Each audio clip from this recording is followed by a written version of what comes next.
very much indeed. Good evening. Welcome to the show. The people in the world that I have most sympathy with are unborn children. Because unborn children have no say whatsoever in the conception. Adults get together, that's it.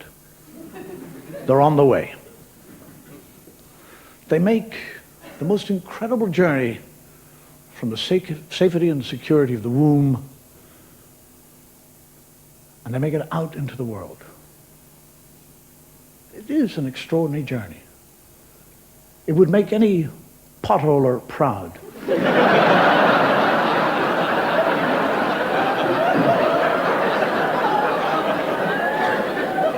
And they're there, they make their way out. And you ever seen them come out?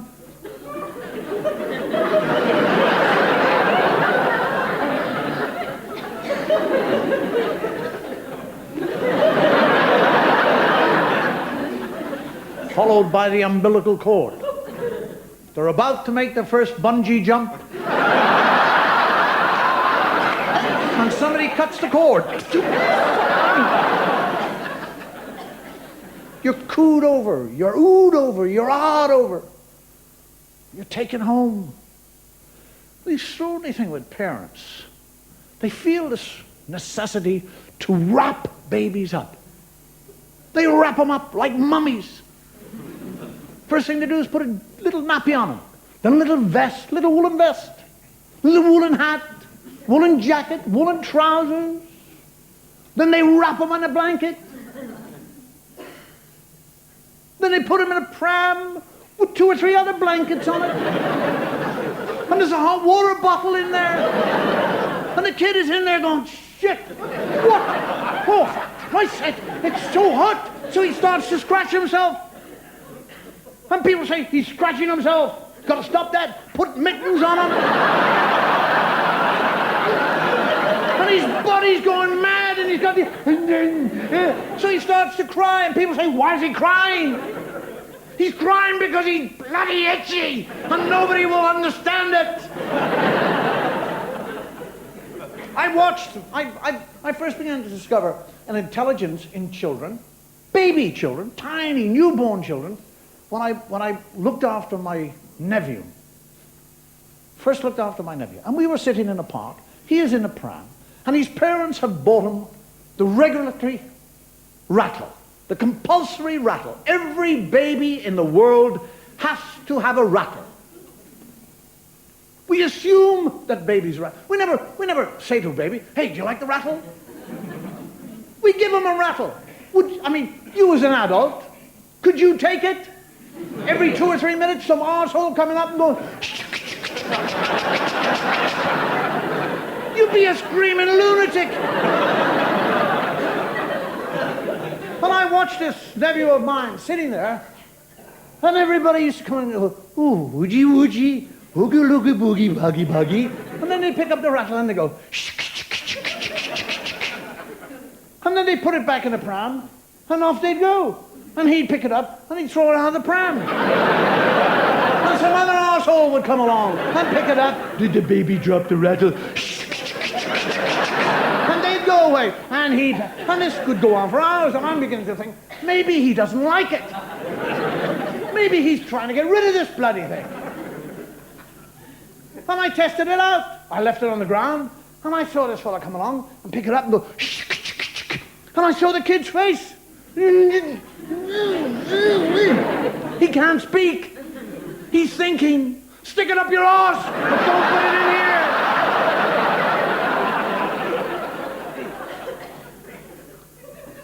I've watched parents bathing their children. God. Are you a mother, lady? Mother? You bathe your children? Remember you bathing the children? Did you ever test the temperature of the water when you were bathing your child? Yes? How did you test the temperature of the water? With your elbow. Your elbow. When you have a bath, do you get a total stranger to come in and test the temperature? No, of course you don't. And not only do you test the water for somebody else, but you test it with the most gnarled piece of skin on your body. I've seen mothers go, that's all right. The child is in. He's in there. And the splash goes, lovely, lovely, lovely. He loves it. They take him out and say, healthy little boy. Poor bastard's half boiled.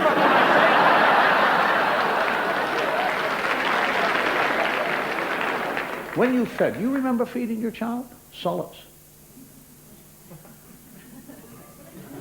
You strapped them into a chair, is that right? You strapped them in the chair, right? And you bring out something that is a combination of oxtail and apple. Is that right? It sits there like a steaming turd.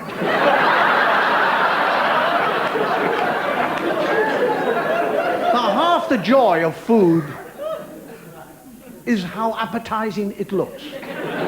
Now, you as an adult could look at that and go, no, thank you, no way, not at all. Or if you like the look of it, you could salivate and you go, oh, yes, I'd like to taste that. But a child can. It sits there. The child hasn't got the language. He can't say, Jesus, I don't want that. Don't give it to me.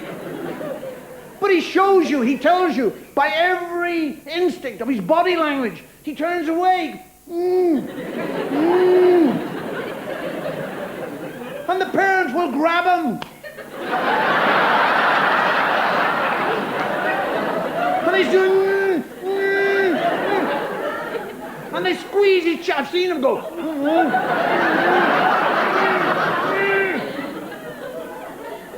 I've seen him use the spoon like a wedge. Come on, open. I've seen them resort to trickery. They'll suddenly go, tick, tick, tick, tick. Oh, boom.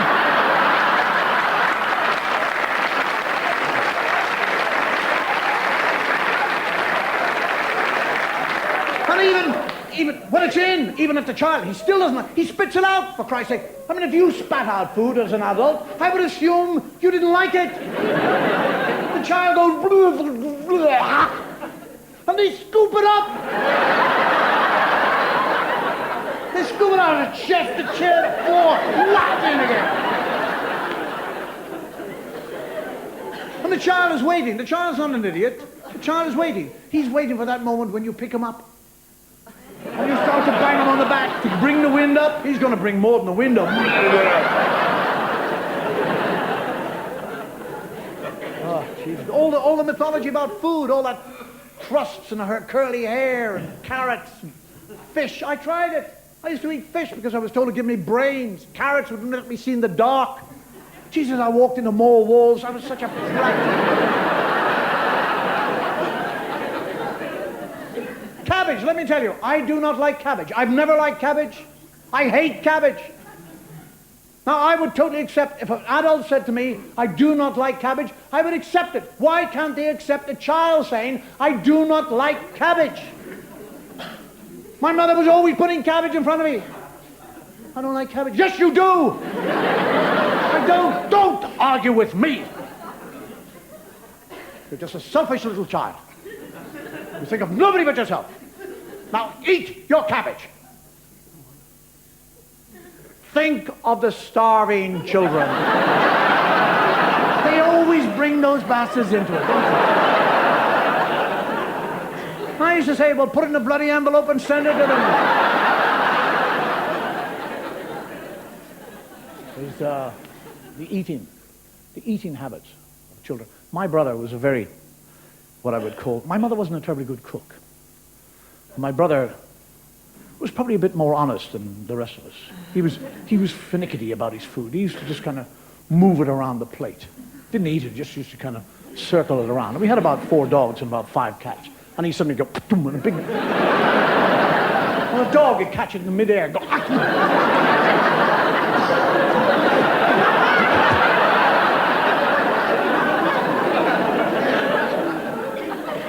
And for punishment, for not eating his food, my mother would say, if you don't eat your food, you'll go to bed. And he'd go, okay, and he'd piss off.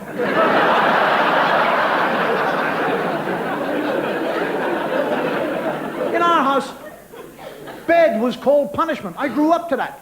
Go to bed, punishment. I was about 19 years of age. I was over here, and a young female said to me, do you want to come to bed? And I said, what have I done?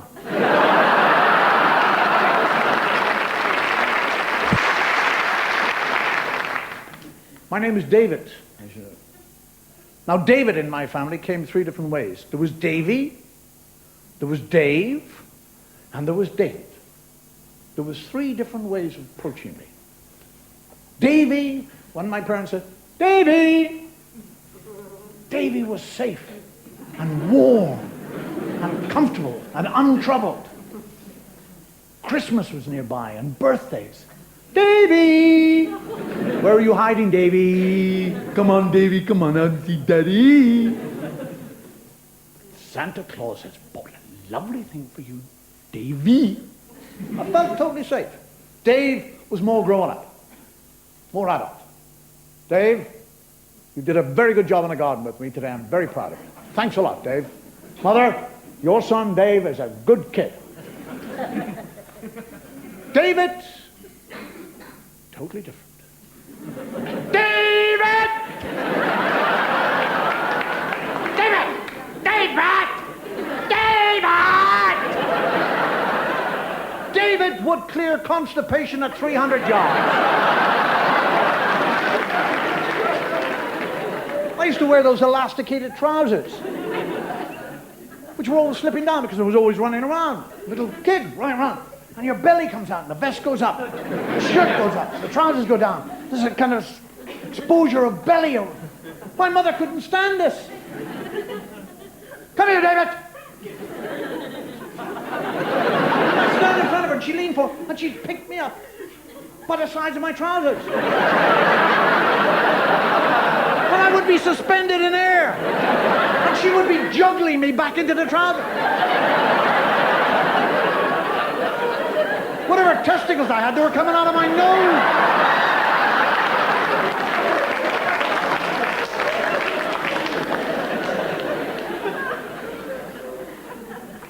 My legs are legs that do not hold up socks. I don't know why, I just have legs that won't hold up socks. It doesn't make any difference now because I've got long trousers. But when I was a child and I had those short trousers, those little short trousers, Jesus, kids have a bad time with short trousers. People don't know how bad it was with short trousers when you were a kid. They're all into long trousers and jeans now, but we had the short trousers. The bloody wind, the rain and chilblains. And when you went for a piss, you always pulled up. You never opened the front, you always pull up the side.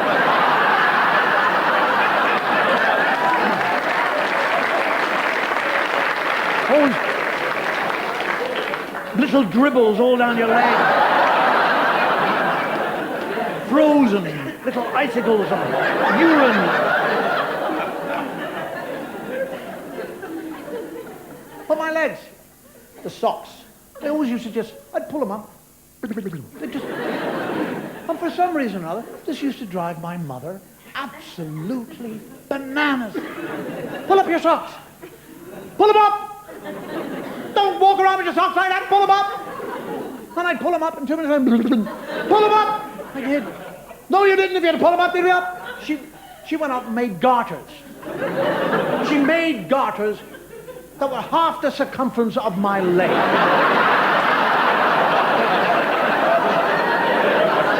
My socks would not have come down in a hurricane. I would take my socks off at night. There was a ridge in my leg. A trench, 1/4 of an inch deep. My legs had been cut off for blood for 8 hours. White lumps hanging out of my knees.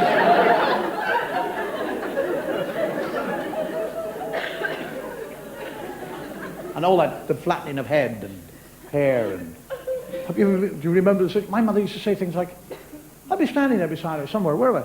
Look at your face. She'd actually say that and mean things like that. Look at your face.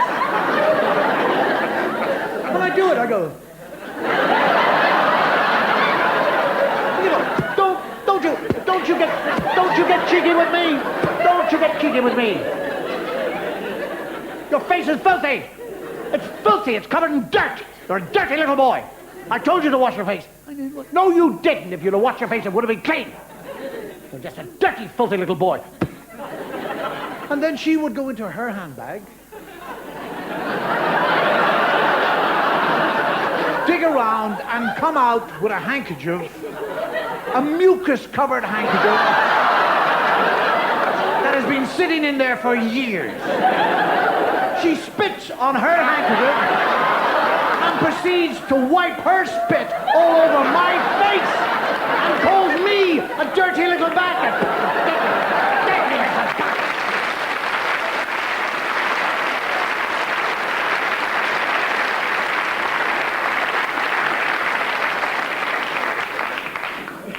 Living in Ireland, I had a series of Irish spinster aunts, Roman Catholic. I had an Aunt Catherine who was enormous, absolutely enormous. When she wasn't moving, she moved. If she came to a stop suddenly, it would take 20 minutes for the rest of the body to... It used to go... She had breasts. One of them would have been enough for a dozen women. When she sat, they used to rest on her lap and hang over her knees. It stood like torpedoes, just sitting there. Do you ever watch a woman when she walks? When a woman walks, it's an extraordinary movement. When a woman walks, if a woman puts forward her left foot, her breasts actually just slightly move to the right. It's like pendulum. Right foot, they go back. Left foot, they go back. So there's just this movement. My Aunt Catherine, walking down the road, these things would go.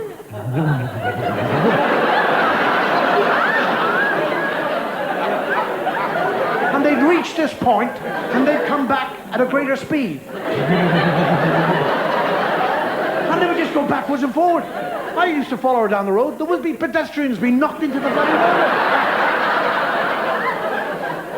And when she sat down, her arse was so enormous, it would displace the dress. I mean, she'd sit down, the dress would be here, she'd sit down, and whoom, it would be up. And she had those big long knickers that they used to wear. Those ones with the elastic right down there. In Ireland, we used to call them wrist breakers. Get your hand in there, you couldn't get it out again, the blood would just die. Auntie Eileen was the nearest thing to an anorexic elbow you have ever seen. And she drank maybe 2 bottles of sherry a day. I mean, I didn't know this because I was unaware of it. I was aware of that kind of sweet smell. She was skinny. She had myopic eyes and a moustache. She had a moustache. Now, women will never say that other women have got a moustache. I used to say to my mother, she has a moustache. She hasn't got a moustache. Stop that shit. Why doesn't she shave it like Daddy? Shut up. And she had 1 tooth. I mean, it was an extraordinary image. I'd come into the house and she'd go, hello, Daddy. Hello, Daddy. Come over and give your Auntie Eileen a kiss.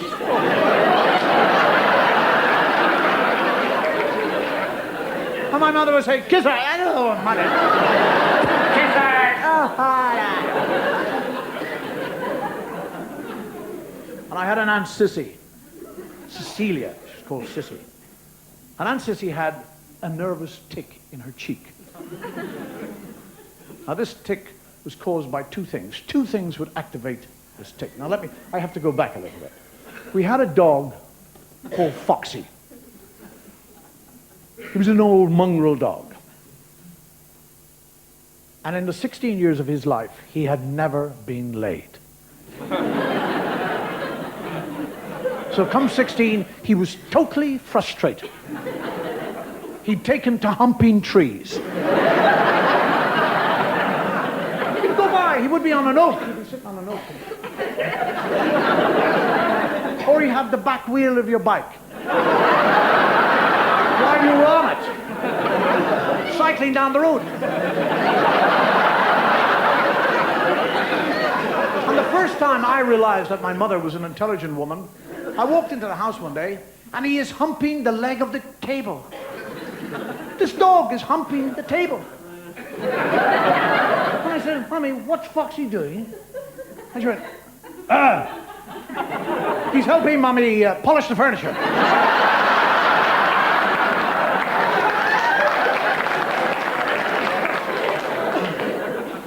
But he also loved Aunt Cissy's leg. That was real eroticism to him. Now, every Tuesday, all these aunts of mine used to come to the house to play bridge. Now, the dog was aware of this. Monday night, he used to be standing behind the door.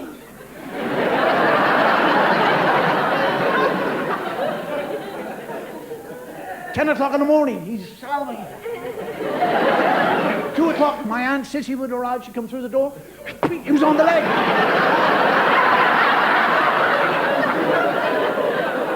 And she was a good Catholic. She used to ignore it totally. She'd walk around the house going,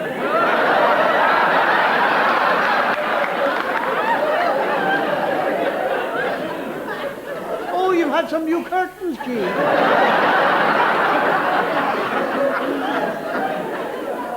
But he was on the leg and the tick was going. And the other time the tick was started was when they were playing cards. They used to play bridge, then they'd have tea, and then the real reason why they were there, a poker game. And I'm telling you, these old biddies would cut your throat at coast. I mean, real hard poker players, every one of them. And they would sit and play poker. And if Aunt Cissy got a good hand, the tick would stop. And all the other ones would look under the table.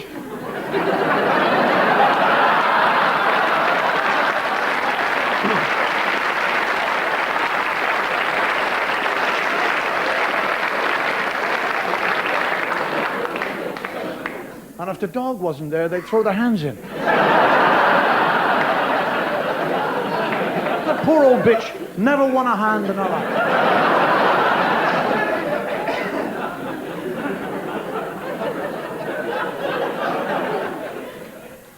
I think I might leave you to go home now. Thank you for listening. Good night.